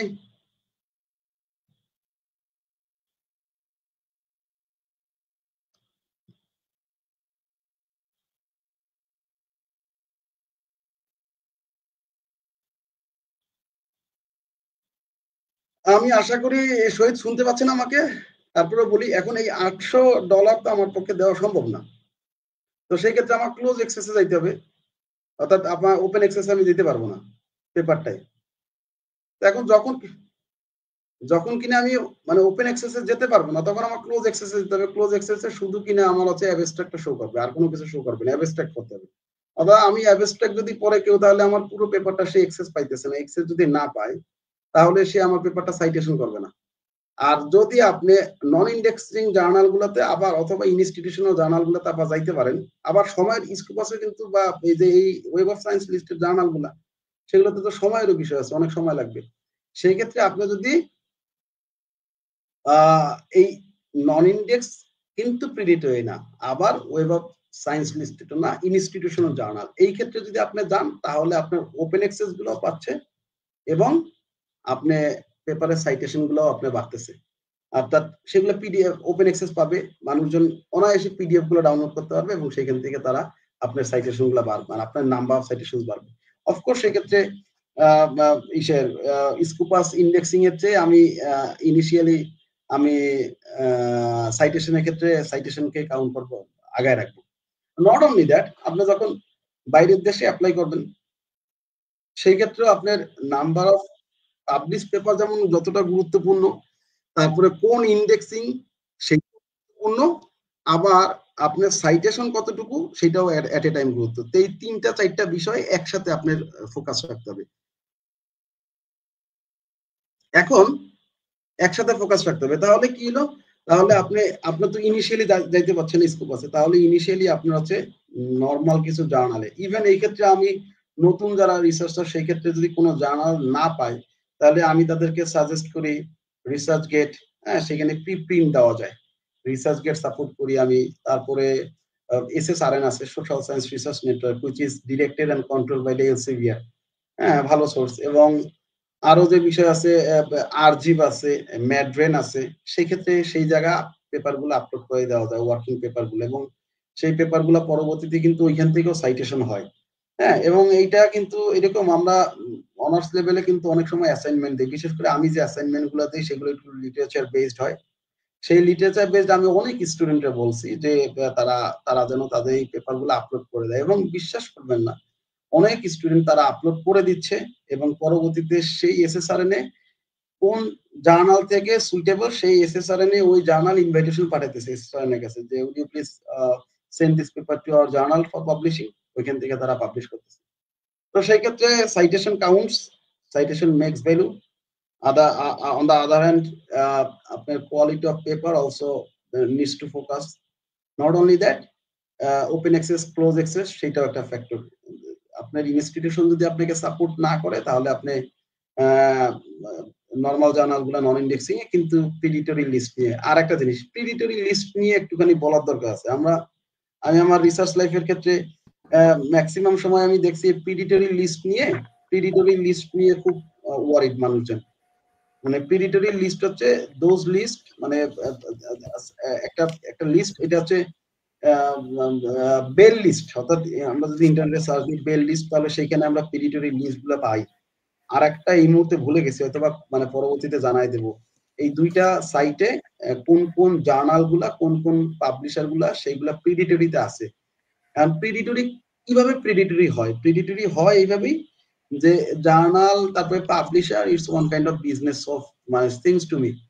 তো সেই ক্ষেত্রে এই বিজনেস করার জন্য অনেক ক্ষেত্রে অনেক সময় হচ্ছে অনেক জার্নাল হাউস তারা এরকম কি বলে জার্নাল বের করে, পাবলিশার বের করে, কিন্তু তারা ঠিক মতো কন্টিনিউ করতে পারে না, অর্থাৎ 2, 3, 4, 5টা ইস্যু বের করে তারা বন্ধ করে দেয়, কন্টিনিউ করতে পারে না, বিকজ অফ রিভিউয়ার্সরা সাপোর্ট দেয় না, তারপরে হয়তো বা এডিটর পায় না, এরকম। এবং আরো একটা বিষয় আছে যে সেটা হচ্ছে কন্টিনিউয়েশন অফ ইউর পাবলিকেশনস, এটা তো বললাম এই মুহূর্তে। এবং মানে রিভিউ প্রসেস একটা ফ্যাক্টর। আপনি যখন স্কোপাস এবং ওয়েব অফ সায়েন্স লিস্টেড অথবা এবিডিসি র্যাঙ্ক, এবিএস র্যাঙ্ক কোন জার্নালে আপনি যখন পেপার সাবমিট করবেন, তখন এইটা রিভিউ প্রসেসটা অনেক রিগোরাস বলতে এখানে কে পলাশ, কে শহীদ, কে মানে father of human resource management, এগুলা কাউন্ট করবে না, কে সাদা কালো এগুলা কাউন্ট করবে না, তারা কাউন্ট করবে পেপারের, মানে তারা দেখবে পেপারের ভ্যালু, পেপারের কন্ট্রিবিউশন। তো সেই ক্ষেত্রে এই রিভিউ প্রসেসটা এই প্রিডিটরি লিস্টের মধ্যে যেগুলো থাকে খুব একটা মানে রিভিউ প্রসেস রিগোরাস হয় না। হ্যাঁ, যেমন তেমন রিভিউ করে তারপরে তারা পেপারগুলো পাবলিশ করে, এই জন্য এগুলাকে প্রিডিটরি বলে আর কি।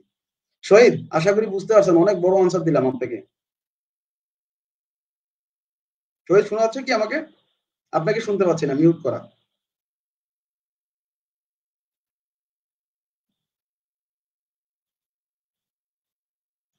শহীদ, can you hear me? Hello, my dear friend Shahid.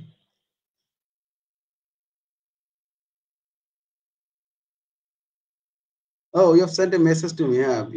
কিভাবে কিভাবে এই Scopus and Web of Science list এগুলা করা যায়, মানে জার্নাল গুলা খুঁজে বের করা যায়, এই কোয়েশ্চেন পাঠাইছেন, মানে মেবি শহীদের ইন্টারনেট ইস্যু করতেছে। So he sent me a question. By the way, sorry, thank you so much for asking the question. কিভাবে স্কোপাস লিস্টেড এবং web of science listed journal গুলো, অর্থাৎ র্যাঙ্ক জার্নাল গুলো আমরা খুঁজে বের করতে হবে? ইয়েস, একটা সাইট আছে SJR, এবং সীমাগো অনেকে বলে, অনেকে স্কিমাগো বলে। হ্যাঁ, SCHAMAGO, আমি হয়তো লিখে দেবো স্কিমাগো। এই লিঙ্কে আপনি যদি যান, এই লিঙ্কে যাওয়ার পরে কোন পেপার গুলা কোন লিস্টেড, আপনি অনায়াসে এইখানে সার্চ করে পাবেন। স্কিমা give me a few seconds, আমি সেন্ডিং কি বলে টু দ্য লিংক, আমি লিংকে পাঠিয়ে দিচ্ছি। এই লিংকে যাওয়ার পরে অফকোর্স আপনি একেবারে পিওর জার্নাল, অর্থাৎ আপনি একটা জার্নাল পাইলেন, গুগল স্কলার আপনি একটা পেপার পড়তে গেলেন, সেখানে জার্নালটা আপনি দেখতে গেলেন যে এটা ভালো কিনা। যদি আপনি এক্সটেনশন অ্যাড করা থাকে, rapid quality journal check extension, তাহলে তো অনায়াসে আপনি জানতে পারবেন যে এটা পেপারটা ওকে। আর যদি না জানতে পারেন তাহলে এই লিংক, যে লিংক আমি কমেন্টে দিলাম, এই লিংকে যে আপনি আপনার জার্নালটা সার্চ দিবেন, একেবারে জার্নালের নাম যেভাবে ঠিক সেভাবে আপনার সার্চ দিতে হবে, এছাড়া হবে না কিন্তু। আর একটা হচ্ছে এমজেএল হচ্ছে master journal list, MJL, I am sending the link to you again. এই জার্নালে আপনি এই লিস্টে যদি আপনি সার্চ দেন তাহলে কি হবে, তাহলে হচ্ছে ক্লারিভেট অর্থাৎ ওয়েব অফ সায়েন্স লিস্টেড যে জার্নালগুলো আছে সেই জার্নালগুলো, এইটা হচ্ছে ওয়ার্ল্ড টপ ইন্ডেক্সিং সার্ভিসেস। হ্যাঁ, আমরা ধারণা করি এই ক্লারিভেট মানে ওয়েব অফ সায়েন্স। আবার অনেকে এটাকে পুরাতন আমলে মানে আগে যারা রিসার্চার ছিল, এই যে আমি এখন লিংক দিয়ে দিলাম, সেই তারা বলতে হচ্ছে আইএসআই ইন্ডেক্স। হ্যাঁ, আইএসআই ইন্ডেক্সিং, এইটা হচ্ছে টপ ইন্ডেক্সিং সোর্স। তো এই দুইটাতে আপনি জার্নাল যদি সার্চ করেন তাহলে আপনি পেয়ে যাবেন যে কোন কোন মানে জার্নালে সাবমিট করা উচিত বা উচিত না। হ্যাঁ, দ্যাটস ভেরি সিম্পল, এই দুইটা সাইটেই। শহীদ, আশা করি শুনতে পাচ্ছেন। আপনাকে আমি শুনতে পাচ্ছি না এখন পর্যন্ত, হয়তোবা। হ্যাঁ, স্যার এখন আমি এখন আন্তরিকভাবে দুঃখিত স্যার। এখন শুনতে পাচ্ছেন স্যার?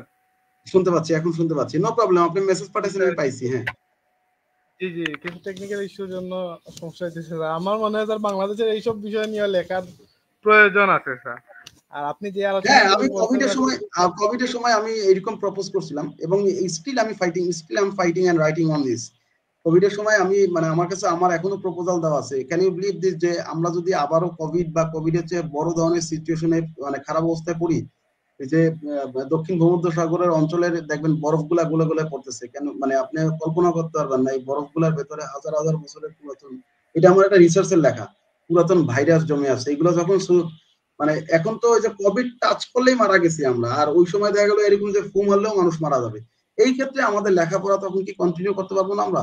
সেই ক্ষেত্রে আমাদের সবার উচিত আগায় আসা, এই যে কিভাবে এই ধরনের সিচুয়েশন আসলে লেখাপড়া গুলো কন্টিনিউ করতে পারি, অথবা এটা সাবস্টিটিউট কোন প্ল্যান, রিসার্চ বেসড পড়াশোনা করা যায় কিনা, বা বাসায় বসে পড়াশোনা করার ওয়ে, এগুলার ভ্যালু, এগুলার প্রপোজাল করতেই হবে। জি স্যার, এগুলো স্যার খুবই প্রয়োজন স্যার, যুগোপযোগী। স্যার আমি আপনাকে স্যার একটি কোয়েশ্চন করতে চাই। কোয়েশ্চন না, আসলে আমার একটি মানে আমি যেটা ফেস করছি আর কি, যে আমি প্রিপ্রিন্ট একটা পেপার পাবলিশ করছিলাম ওই যে আপনার এসএসআরএন এ। তো এখানে একটা প্রিডিটরি জার্নালের থেকে একটা রিকোয়েস্ট আসছিল, সম্ভবত এটা ইন্ডিয়ান কোনো জার্নাল হবে। তো এখানে বলা হয়েছিল যে we like your research on SSRN, যদি আপনি আর কি এটা আমাদের কাছে পাঠান তাহলে আমরা পাবলিশ করে দিব এইটা। হ্যাঁ, সো এটাকে কি স্যার আপনি কিভাবে দেখছেন স্যার? না, আমি তো বললাম এই যে একটু আগে হয়তো আপনি ছিলেন, আমি এইটা পুরো আপনি যেটা বলছেন সেই সিনারিও আমি বলে দিছি, যে আপনি ইনিশিয়ালি যেটা করা দরকার সেটা হচ্ছে স্কোপ, ওই যে দুইটা লিংক পাঠালাম, এই আপনি যে জার্নালটা আপনাকে এরকম সলিসিটেড প্রপোজাল পাঠাবে, এরকম সলিসিট আপনি যখন রিসার্চ কাজের মধ্যে অ্যাক্টিভ হবেন, এঙ্গেজ হবেন, বিভিন্ন জার্নাল থেকে বিভিন্ন সাইট থেকে আপনার এরকম সলিসিটেড প্রপোজাল পাঠাবে যে you can send a paper to our journal, হ্যাঁ, উইদিন ভেরি শর্ট ডেজ আপনাকে পাবলিশ করে দেবো। এরকম বিভিন্ন প্রপোজাল আপনাকে পাঠাবে। যখন কিনা এরকম প্রপোজাল পাঠাবে তখন আপনি এই স্কোপাস এবং ওয়েব অফ সায়েন্স এই লিস্টে সার্চ দিতে পারেন, অথবা আপনি সবার প্রথমে করবেন হচ্ছে বেল লিস্টে বা প্রিডিটরিতে আছে কিনা সেটা সার্চ দিবেন। আপনি এখন it depends on you on the quality of your paper, অর্থাৎ আপনার পেপারের কোয়ালিটি আপনি কেমন বুঝতেছেন। যদি মনে করেন যে ভালো, আলহামদুলিল্লাহ অনেক ভালো, তাহলে আপনি ডেফিনেটলি স্কোপাসে আমি সাজেস্ট করব, Scopus web of science listed জার্নালগুলোতে।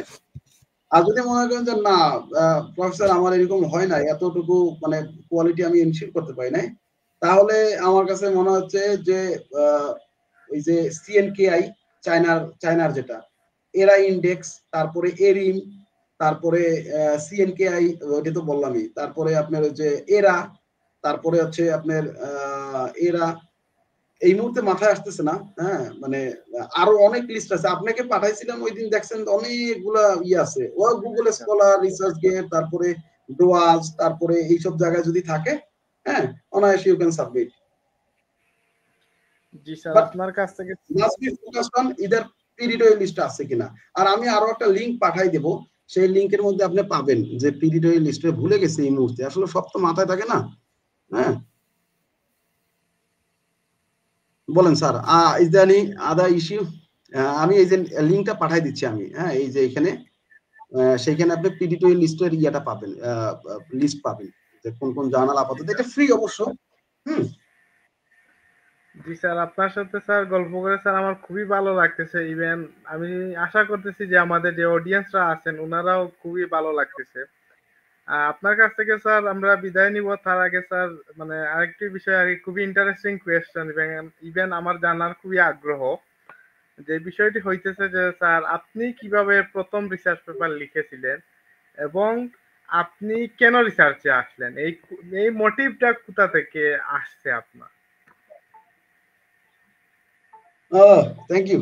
আমার রিসার্চের মোটিভটাও আপনার মতো ছিল আর কি। আপনার মতো ছিল বলতে আমার লেখালেখি খুব অভ্যাস। অভ্যাস বলতে আমার মানে ছোটবেলা থেকেই আমি, মানে আমি পড়াশোনা করতাম দুই তিন ভাবে। সেটা হচ্ছে যে মানুষ হচ্ছে পড়ে মুখস্থ করতো, পড়ে মুখস্থ করতো, আর আমি পড়ে মুখস্থ করতাম, আমি লিখে মুখস্থ করতাম।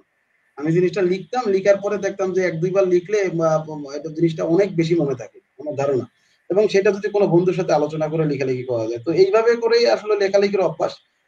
আর লেখাটা শুরু হয়েছিল একটা ফোর্সের মাধ্যমে, সেই ফোর্সের আলোচনা না করি, ইউনিভার্সিটির লাইফে থাকতে আমার লেখালেখি অভ্যাস শুরু। হ্যাঁ, মানে আমি ইউনিভার্সিটির সেকেন্ড ইয়ারে পরবর্তী থেকে আমি, আমার বড় ভাই তখন লেখালেখি করতেন, উনি একাডেমিশিয়ান ছিলেন, এবং সে আমাকে মাঝে মাঝেই কাজ দিতেন, টুকটাক টুকটাক কাজ দিতেন। তো ওই টুকটাক কাজ দিতে দিতে ওইখান থেকে আমার রিসার্চের ইন্টারেস্ট আরো বাড়ে। হ্যাঁ, যে না, এটা তো আসলে মজার বিষয়। আবার আরো একটা বিষয় আছে যে আমি যা লিখবো সেগুলা মানে জনগণ বা জনমানুষ পড়বে, পড়ে আবার আমার নাম ব্যবহার করবে।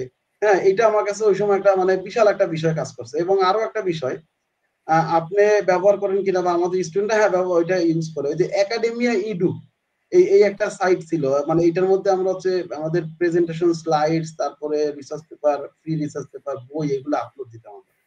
তো ভার্সিটি লাইফে ফার্স্ট ইয়ারে থাকতে আমি একদিন একাডেমি এডুতে আমার একটা প্রেজেন্টেশন এরকম একটা স্লাইড আপলোড করছিলাম। স্লাইড আপলোড করার পর আমার কাছে একটা মেইল আসছে যে you research has been cited. ওই সময় আমার এই জিনিসটা মাথায় ক্যাচ করছে, কি রে, আমি কি করলাম যে আমার নাম ব্যবহার করছে। তখন একটু ঘাবড়ায় গেছি যে কোনো কিছু করলাম কিনা যে আমার নাম আসছে এখানে। তখন আমি যেয়ে দেখি যে না, ওই অ্যাসাইনমেন্টে ওই প্রেজেন্টেশনের একটা অংশ একজনে ব্যবহার করছে, আর একজন হচ্ছে একাডেমি এডুতে ব্যবহার করছে, ঢাকা ইউনিভার্সিটি একটা থিসিসে ব্যবহার করছে আর কি। তো তখন থেকে মোটামুটি আমার ভালো লাগা শুরু করছে, এবং আমি ওইখান থেকে ইন্সপিরেশন পাই। এবং আরো একটা বিষয়, ফার্স্ট ইয়ার থেকে আমার মানে একাডেমিক রেজাল্ট মাশাআল্লাহ, মানে একেবারে লেভেল লেভেল ছিল, মানে 3.989597 এরকম রেজাল্ট ছিল আমার। তো ওই সময় শুনতাম বড় ভাইরা আছে বলতো যে বিশ্ববিদ্যালয়ে ভালো রেজাল্ট করলে শিক্ষক হওয়া যায়। বুঝতে পারছেন, আমি ওই শিক্ষকতা, এইটা শিক্ষক হওয়া যায়, এটার পাশাপাশি আমি দেখলাম যে শিক্ষকতা প্রফেশনে যদি থাকে তাহলে আবার রিসার্চ করা লাগে। হ্যাঁ, মানে আমি না স্টুডেন্টদের পড়াবো কি, বুঝতে পারছেন, পড়ানোর জন্য তো আমার সাফিসিয়েন্ট ইনফরমেশন জানা লাগবে। তখন আমি ওই শিক্ষকতা শিক্ষক হওয়ার নেশায়, এবং এই শিক্ষকতায় থাকতে হলে রিসার্চ করা লাগবে, পড়া লাগবে, এভাবে এভাবে আস্তে আস্তে রিসার্চ শুরু হয় আমার লাইফে।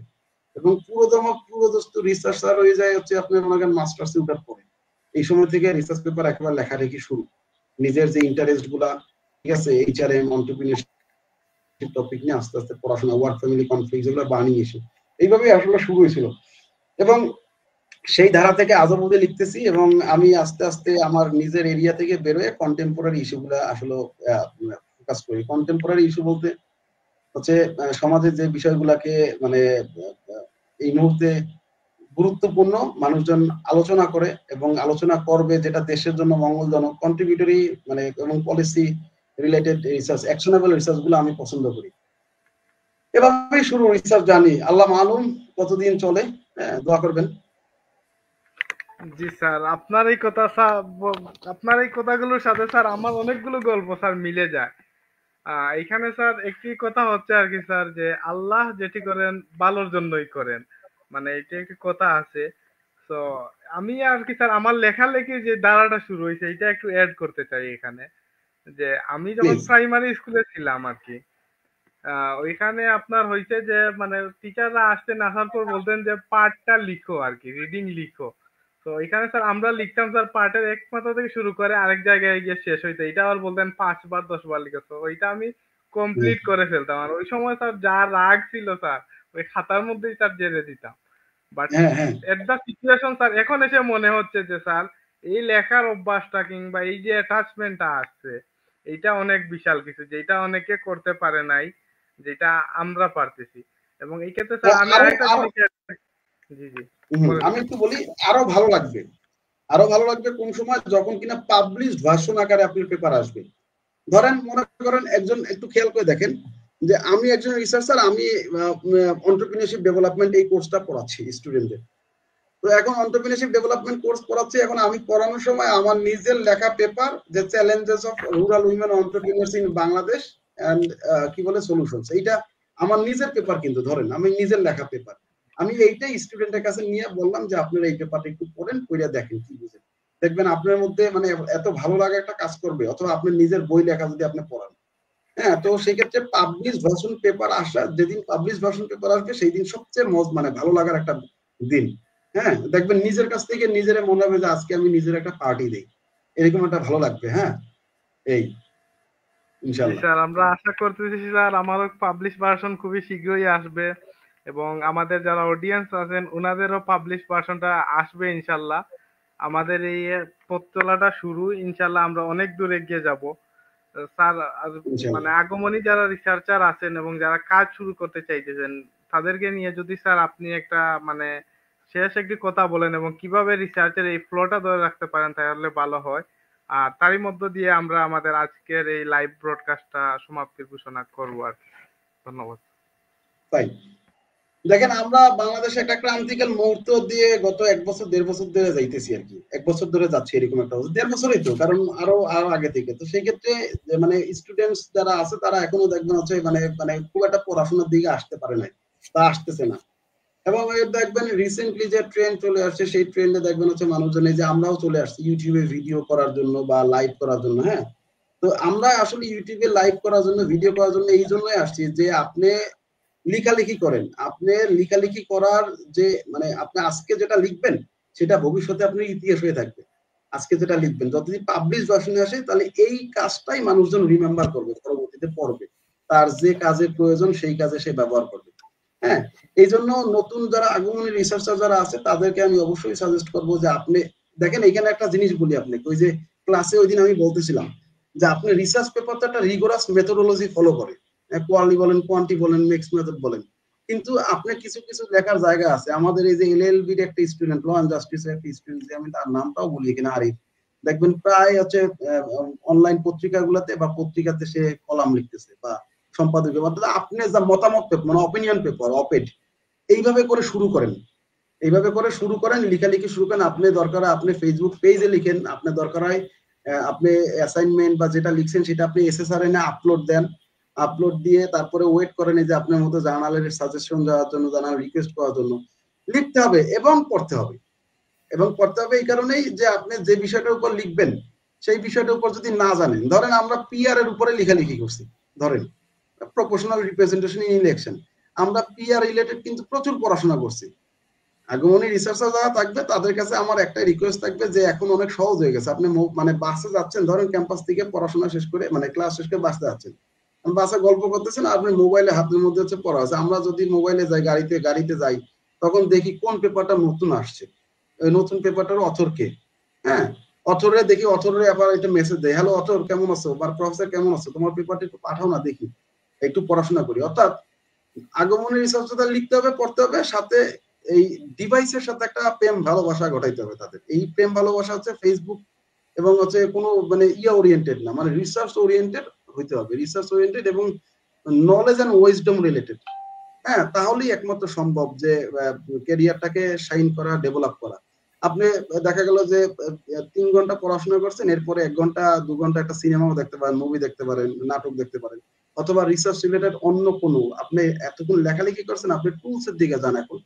অর্থাৎ আমি আজকে চ্যাট জিপিটি নতুন কিছু জেনারেট করবো, অথবা মনে করেন আমি আজকে একটু পাইথন শিখবো। হ্যাঁ, শিখি। এইভাবে করে আর কি, যত আপনি এঙ্গেজ থাকবেন, এর সাথে সম্পর্ক গড়ে তুলবেন, যত কমিটেড থাকবেন, ডেডিকেটেড থাকবেন, তত আপনি জানতে পারবেন।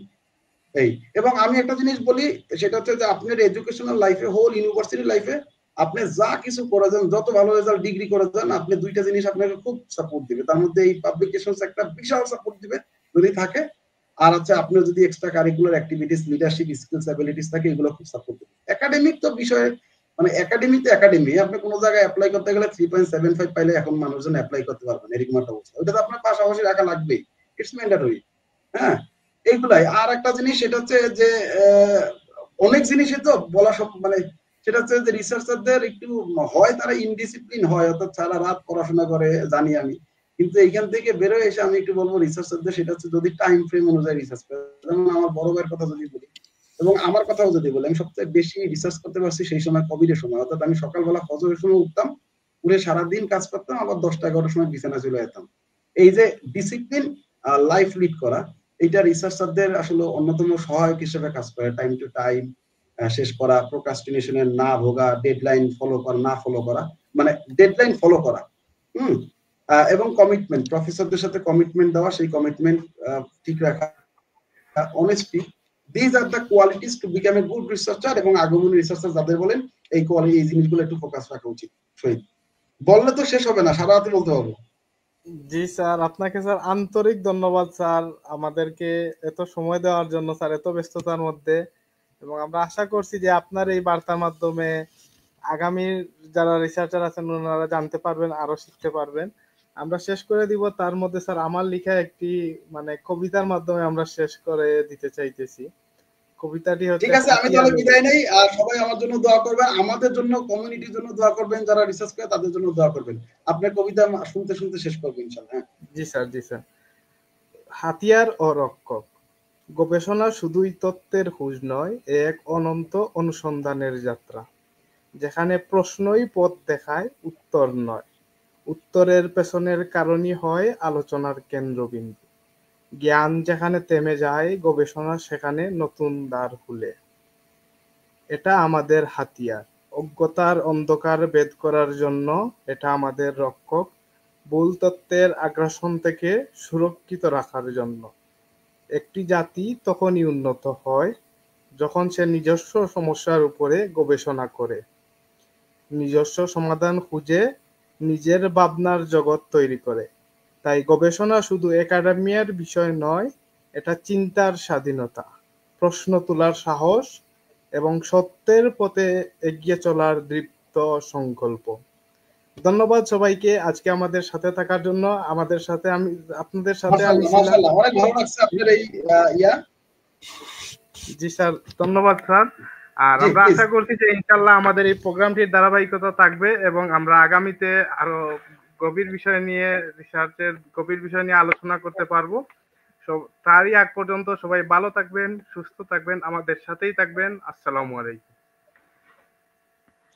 আসসালামু আলাইকুম।